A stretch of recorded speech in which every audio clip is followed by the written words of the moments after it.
सो अविनाश, जो नीट 2025 हुआ था उसका पेपर काफी लेंदी आया था, तो आपको क्या लगता है नीट 2026 का पेपर कैसा आ सकता है? ड्रॉप लेने के बाद तो होता ही है, मतलब घर वाले का भी एक्सपेक्टेशंस होता है। अगर किसी एक पेपर में भी खराब मार्क्स आए तो उनको भी खराब लगता है, फिर खुद को और डिप्रेस फील होता है कि अगर सिलेक्शन भी नहीं हो रहा है, ड्रॉपर काफी परेशान होते हैं, तो उनके लिए आप क्या करना चाहिए? वो कैसे खुद को मोटिवेट रखें अपने आप को? यही भैया जिनके 33% आया था, भैया आपकी कॉलेज की तरफ के लिए। सो हेलो एवरीवन, आप सभी का स्वागत है हमारे यूट्यूब चैनल जैक गेम्स में, और ये हमारे बैचमेट्स है। तो आज हम जानेंगे Q&A जो मैंने एक पोस्ट किया था, तो उस पर काफी सारे क्वेश्चंस आए, उसके बारे में डिस्कस करेंगे। और सबसे इम्पोर्टेंट, मैं एक मिस्टीरियस ऐप के बारे में बताऊंगा जहां से 95%, 96%, 94% क्वेश्चन मैच हुए नीट 2023, 24 में और 22 में भी। तो दोस्ती, एक क्वेश्चन था एक बच्चे का, तो ये फर्स्ट क्वेश्चन बताओ, एम्स कल्याणी में MBBS के साथ रिसर्च करने का क्या ऑप्शन है? तो ये सवाल पूछा है सुप्रिया समांता ने। पहला सवाल है कि एम्स कल्याणी में MBBS के साथ रिसर्च करने का क्या ऑप्शन है, एंड रिसर्च करने से कोई फीस मिलती है स्टूडेंट, अगर हाँ तो कितना? अच्छा, ये पूछना चाह रहे हैं शायद कि तो एम्स कल्याणी में रिसर्च अपॉर्चुनिटी कैसा है ना। तो वो काफी अच्छा है रिसर्च अपॉर्चुनिटी। आप किसी भी प्रोफेसर को अप्रोच कर सकते हैं रिसर्च के लिए।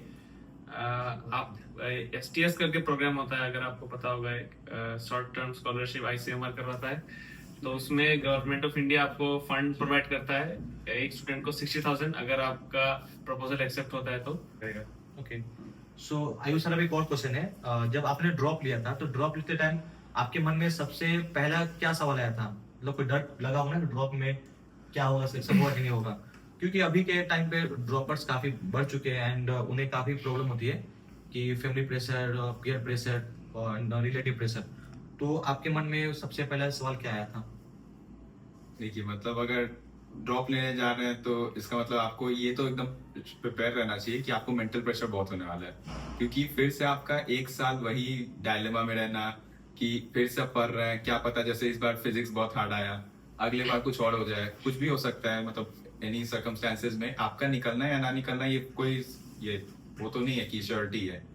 तो उतना तो, और फिर एक और चीज ये भी आप लोग को सोचना पड़ता है कि मतलब फैमिली के बारे में क्या सोचेगा। फैमिली प्रेशर बहुत होता है, क्योंकि जहां भी अगर आप लोग ही कहीं जाएं या आपके पेरेंट्स कहीं जाएं, सबका यही मेन क्वेश्चन होता है कितना आया था नीट में, अगले बार क्या प्रिपेयर कर रहा है, अरे ये तो थर्ड ड्रॉप हो रहा है, थर्ड ड्रॉप में इसको प्राइवेट दिलवा देना चाहिए था, या उससे अच्छा एग्रीकल्चर करवा दीजिए, थोड़ा मतलब कुछ तो कर रहा होगा, अभी ऐसे बस प्रिपरेटरी फेज में ही है।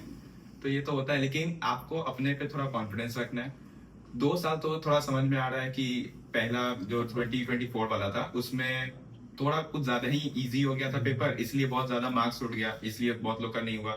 और जो इस साल हुआ, जैसे कि फिजिक्स बहुत हार्ड आ गया, तो इस साल भी थोड़ा, अगर जिनका फिजिक्स मतलब स्ट्रांग नहीं था, अगर उन लोगों को कहा जाए तो उन लोगों को तो ड्रॉप लेना ही चाहिए, क्योंकि आप लोग का फिजिक्स स्ट्रांग नहीं था, आप फिजिक्स अचानक हार्ड आ गया, इस वजह से आपका स्कोर उतना उठ नहीं पाया। तो आप लोग एक और बार अटेम्प्ट लीजिए, अगले साल ट्राई कीजिए, क्योंकि हर साल तो फिजिक्स हार्ड आएगा नहीं, अगले साल इजी आएगा, तो आप वहां पे अपना स्कोर बढ़ा सकते हैं। सो सागर, तुमने अपना प्रिपरेशन कहाँ से किया था?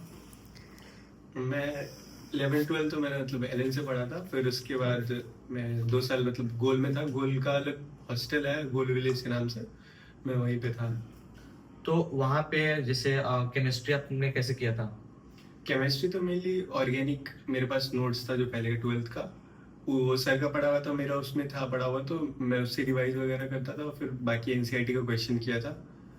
और इनऑर्गेनिक तो पूरे NCERT का ही देखता था, मार्क करके रखा था, वो बार बार रिवाइजन करता था। और फिजिकल एक बार मतलब प्रैक्टिस करने पे बाकी फॉर्मूला ही देखना पड़ता था, फिर बाकी होता था। सो अविनाश, एक और क्वेश्चन है, बायो के लिए आपने क्वेश्चन प्रैक्टिस कहाँ से किया था? क्योंकि मेजोरिटी ऑडियंस का ये भी सवाल होता है कि बायो के लिए क्वेश्चन प्रैक्टिस कहाँ से करें, क्योंकि बस NCERT से तो नहीं होगा ना। ठीक है, तो बायो के लिए आपने क्या क्या किया था एक्स्ट्रा? नहीं, मेरा मानना है कि NCERT से सारे सवाल बनता है, और अभी आप जैसे देख सकते हैं कि ऑथर से भी सवाल पूछा गया था, और आप मतलब वही क्वेश्चन बैंक प्रैक्टिस करें जो NCERT बेस्ड हो, प्योरली NCERT से बाहर मत जाए, ये एक एडिशनल स्ट्रेस देता है। और आप जो है, मैंने वो यूज़ किया था, वो अभी कुछ देर में आपको पता चल जाएगा, उससे आप देख सकते हैं, ये बहुत अच्छा ऐप है। तो अभी अविनाश जी ने जिस ऐप के बारे में बताया उस ऐप का नाम है मेमोनिट। मेमोनिट एक ऐसा ऐप है, क्योंकि यहाँ पे मेरे कॉलेज में, मेरे बैच में ऑलमोस्ट 50-60% बच्चों ने वो यूज करके आया है। यहाँ पे आयुष सर, अब आपने भी यूज किया है मेमोनेट ना? हाँ, मैंने भी मेमोनीट से ही प्रिपरेशन किया था और बहुत सारा क्वेश्चन वो मैच हुआ था। एग्जैक्टली तो मेमोनिट पे आपका बताता हूँ, दो टेस्ट सीरीज है, ठीक है? एक है इलाइट टेस्ट सीरीज, एक है ब्रह्मास्त्र टेस्ट सीरीज। अप्रॉक्स वहां पे 95-96% क्वेश्चन मैच हुए हैं उस टेस्ट सीरीज से। तो पहले मैं बताता हूँ इलाइट प्लान ब्रेकडाउन, जो अपना इलाइट टेस्ट सीरीज के बारे में है। वहां पे आपको लाइन बाय लाइन एनसीईआरटी हर पॉसिबल क्वेश्चन बनाया गया, ठीक है? Available topic wise NCERT page wise भी, assertion reason, multiple statement question, diagram based question, आपको सब कुछ मिलेगा। मोस्ट इंपॉर्टेंट है पीवाईक्यू मिलेगा आपको, नीट का भी मिलेगा और एम्स का भी क्वेश्चन जो पहले आता था, क्योंकि पेपर का लेवल डिफिकल्टी होते जा रहा है, तो आपको वो चीज भी आपको मिलेगा।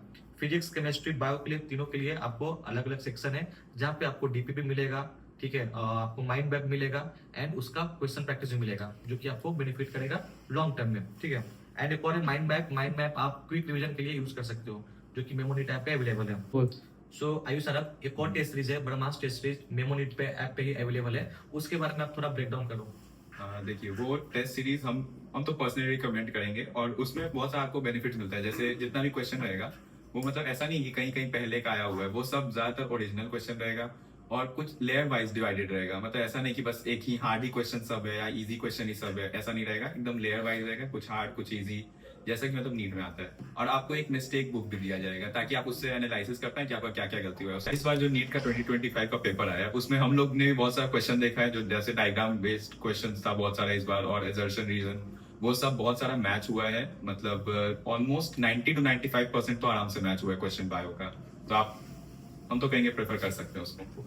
सो एक और सुप्रिया कुमारी का क्वेश्चन है, आप लोगों का वाइवा होता है, उसमें आंसर आप लोग इंग्लिश में देते हैं या कोई भी लैंग्वेज में? तो अनुज, आप कौन से लैंग्वेज में देते थे? तो मतलब हमारे यहाँ एक्सटर्नल आते हैं तो वो आपको पहले से कंफर्टेबल करा देते हैं कि पूछते आप हिंदी मीडियम से इंग्लिश मीडियम में। तो जो हिंदी मीडियम से उसको भी ज़्यादा प्रॉब्लम नहीं होता है, तो अगर आप हिंदी से भी बोलते हैं तो आपको मार्क्स इक्वल ही मिलते हैं, तो उसका कोई टेंशन नहीं है लैंग्वेज का, तो किस में भी दे सकते हैं। सो देवर्सी, क्लास जो होता है अपना इंग्लिश में होता है, हिंदी में होता है या इंग्लिश में होता है? देखिए, क्लास जो है इंग्लिश में होता है, सारे प्रोफेसर मेजरली इंग्लिश में पढ़ाते हैं, बाकी बीच बीच में समझाने के लिए हिंदी का यूज करते हैं, फिर कभी कभी बंगाली का भी यूज करते हैं, क्योंकि ये वेस्ट बंगाल का कॉलेज है, मतलब वेस्ट बंगाल में सिचुएटेड है।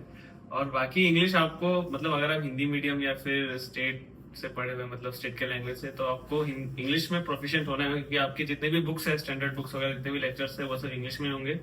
तो इंग्लिश के साथ आपको वेल वर्स होना भी होगा, और अब हो जाएंगे। मतलब यहाँ बहुत लोग हैं तो हिंदी मीडियम या फिर बंगाली मीडियम या फिर स्टेट के लैंग्वेज से आए और यहाँ पे आके वो इंग्लिश के साथ मतलब कंफर्टेबल हो, तो इसका डरने की कोई बात नहीं, मतलब इंग्लिश नहीं आता। सो एक क्वेश्चन है, भैया आपकी कॉलेज की क्रश की नेम? तो कॉलेज में क्रश तो है बट नाम नहीं बताऊंगा मैं, ठीक है? एंड आपको कोई सीनियर या जूनियर पसंद है? मेरे को जूनियर पसंद नहीं है, मेरे को सीनियर पसंद है। सो अविनाश, जो नीट 2025 हुआ था उसका पेपर काफी लेंदी आया था, तो आपको क्या लगता है नीट 2026 का पेपर कैसा आ सकता है? देखिए मेरे हिसाब से अभी देखिए हेल्थ मिनिस्टर जैसे मीटिंग लगाए थे पेपर के बारे में, तो मेरे को लगता है 25 से आसान आएगा, लेकिन आपको अपना प्रिपरेशन लेवल 25 के लेवल पे करना है, तो ये सेफ साइड हो जाएगा। अगर कैसा भी पेपर है तो आपका 25 से तो हार्ड नहीं आएगा। हाँ 25 से कभी हार्ड नहीं आएगा, 25 पूरा टॉप लेवल हो गया। तो मतलब अभी एजुकेशन मिनिस्टर ने बोल रखा है कि अपना पेपर जो आएगा ना, पेपर वो एनसीईआरटी बेस्ड ही आएगा, तो आपको डरना नहीं है, बट प्रिपरेशन आपको करना है नीट 2025 के अकॉर्डिंग ही, ठीक है? पेपर आपको हार्ड भी लगाना है, इजी भी लगाना है, ताकि क्यों होता क्या है ना कि जब एनटीए क्वेश्चन सेट करता है तो 5-6 सेट पेपर होता है, तो वहाँ पे डिफिकल्टी लेवल भी होता है, इजी लेवल भी होता है, कब कैसा पेपर आ जाए वो किसी को नहीं पता होता है। तो आपको प्रिपरेशन दोनों को लेकर चलना है, इजी के लिए भी और हार्ड के लिए भी, एंड आपको ब्रेकडाउन नहीं होना है, डरना नहीं है कि पेपर हार्ड आएगा तो पढ़ाई छोड़ दें, ठीक है? सो देवर्सी, अभी काफी बच्चे डिमोटिवेट भी होते हैं, इतना पेपर हार्ड देकर जिनका सिलेक्शन भी नहीं हो रहा है, ड्रॉपर काफी परेशान होते हैं, तो उनके लिए आप क्या करना चाहिए? वो कैसे खुद को मोटिवेट रखें अपने आप को? देखिए, ये बात तो है कि इस बार का पेपर बहुत हार्ड आया था। मतलब अगर आपका प्रिपरेशन बहुत अच्छा भी रहा होगा तो आप मे बी एग्जाम के दिन इतना हार्ड पेपर दे के आप घबरा गए होंगे, जिसके कारण आपका पेपर शायद अच्छा नहीं गया होगा, तो ये हो सकता है। तो मैं तो ये बोलूंगा कि जो प्रिपरेशन है आपका, अच्छा प्रिपरेशन है, अगर खराब भी है तो उसको इम्प्रूव करने का ट्राई कीजिए, जो भी लेवल है आपका। 1 साल का टाइम है आपके पास, तो उसको पूरा यूटिलाइज कीजिए, कंसिस्टेंटली डेली पढ़िए, मतलब जैसे पढ़ रहे थे वैसे कंटिन्यू रखिए अपने पेस को। और उसके बाद आप एक चीज में ध्यान दीजिए कि लास्ट में आपको टेस्ट बहुत देना है, और एक चीज में ध्यान दीजिए वैरायटी ऑफ, मतलब अलग अलग डिफिकल्टी लेवल का आपको टेस्ट देना है। ऐसे हम लोग का 11 में जो टेस्ट होता था बहुत वेरिएंट लेवल ऑफ डिफिकल्टी का होता था, हार्ड भी आता था, इजी भी आता था। तो हम लोग अडेप्ट हो गए थे कि हाँ कि हार्ड आएगा तो कैसे मैनेज करना है, इजी आएगा तो कैसे मैनेज करना है। ये थ्योरी जानना जरूरी है, कॉन्सेप्ट जानना जरूरी है, पर एग्जाम के दिन अपने नॉलेज को कैसे पेपर में लाए, है ना, वो मैनेजमेंट भी काफी जरूरी है। तो आप इस बात पे ध्यान दीजिए इस साल, अगर आपका अच्छा प्रिपरेशन है तो, कि मतलब अपने आप को प्रिपेयर करना है पेपर के डिफिकल्टी लेवल, मतलब कैसा भी हो आपको मतलब अपना बेस्ट देना है। सो सागर, जब तुमने ड्रॉप लिया था तो उस टाइम तुम्हें मतलब कैसा फील हो रहा था, क्या सोच रहे थे? पेरेंट्स का प्रेशर, पीयर प्रेशर? क्या कर रहे हैं, कहीं इस बार और कम मार्क्स ना आए, फिर क्या कहीं कुछ पेपर इधर उधर ना आ जाए, तो उसको इन सब पे ध्यान नहीं देना होता। मेनली वही होता है कि जो स्ट्रेटजी एक बार फिक्स करना होता है कि सारा इतने टाइम तक मेरे को सारा सिलेबस वगैरह सब कुछ कंप्लीट करना है, फिर उसके बाद मतलब, और लास्ट के टाइम ऐसा कि सिलेबस अगर कंप्लीट हो जाएगा, मेरा एक बार सारा कुछ पढ़ा हुआ होगा, तो फिर टेस्ट वगैरह रेगुलर दोगे, फिर एनालिसिस अच्छे से करोगे, तो फिर मार्क्स इंक्रीज होगा। फिर लास्ट में बहुत सारे टेस्ट दोगे तो फिर ऑब्वियसली मार्क्स इंक्रीज होते हैं, तो काफी इंक्रीज होता है। सोनू, अभी जो बच्चे क्लास 11th और 12th में है तो उन्हें तुम क्या बताना चाहोगे, उन्हें अभी प्रिपरेशन कैसा करना चाहिए? तो अभी जो बच्चे 11th में है तो आपको बता दें कि अभी तो आप 10th तुरंत देके आए हो, तो अभी 11th का सिलेबस मतलब काफ़ी बहुत बड़ा है, मतलब नए नए कॉन्सेप्ट मिलेंगे। तो अभी शुरू से आप लोग क्वेश्चन सब कुछ हार्ड सब मिलेंगे।